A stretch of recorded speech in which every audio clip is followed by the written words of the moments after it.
Plein d'idées originales pour aménager vos combles dans Combles de rêve avec Velux.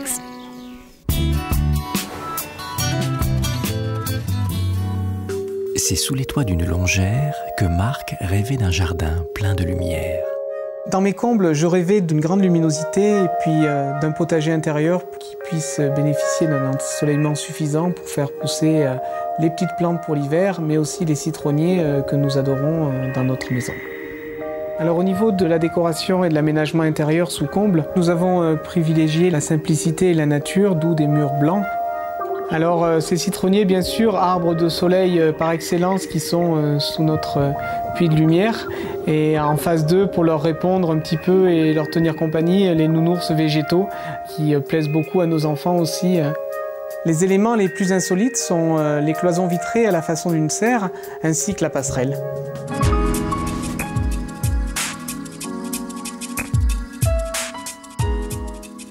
Alors le parti pris pour faire entrer la lumière a été de faire une ouverture dans la façade sud de la toiture afin de bénéficier du meilleur ensoleillement aux heures de la journée dans notre Bretagne. Le maître d'œuvre de ces travaux est Jean-Paul Lamour.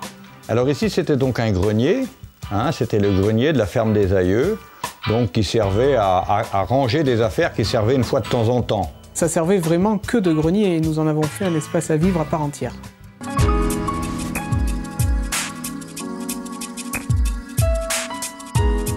Pour le potager, il lui faut de la lumière. Et puis là, ça fait un puits de lumière en même temps pour la pièce d'en dessous et puis pour le potager qui se trouve là.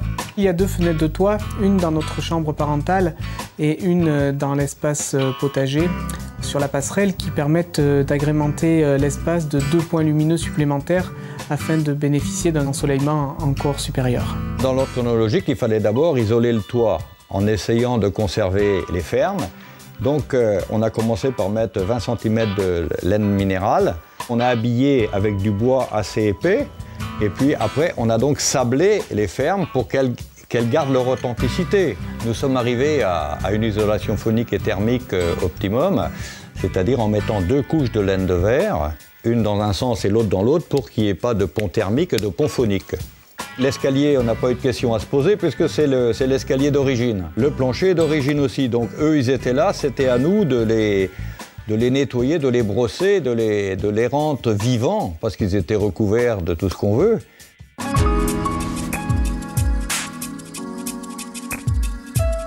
La problématique était de faire rentrer la lumière dans la maison et de faire baigner chaque pièce de l'étage avec cette lumière, d'où les cloisons vitrées que nous avons mis dans chaque chambre.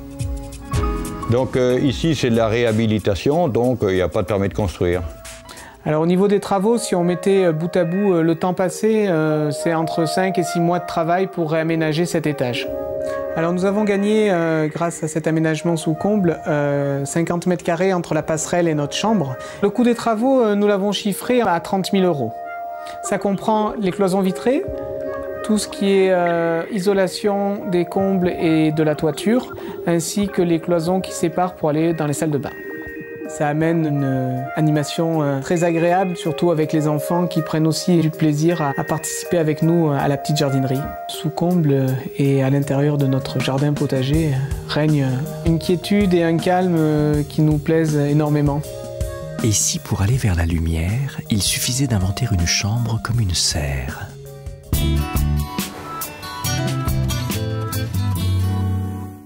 Plein d'idées originales pour aménager vos combles, c'était Combles de rêve avec Velux.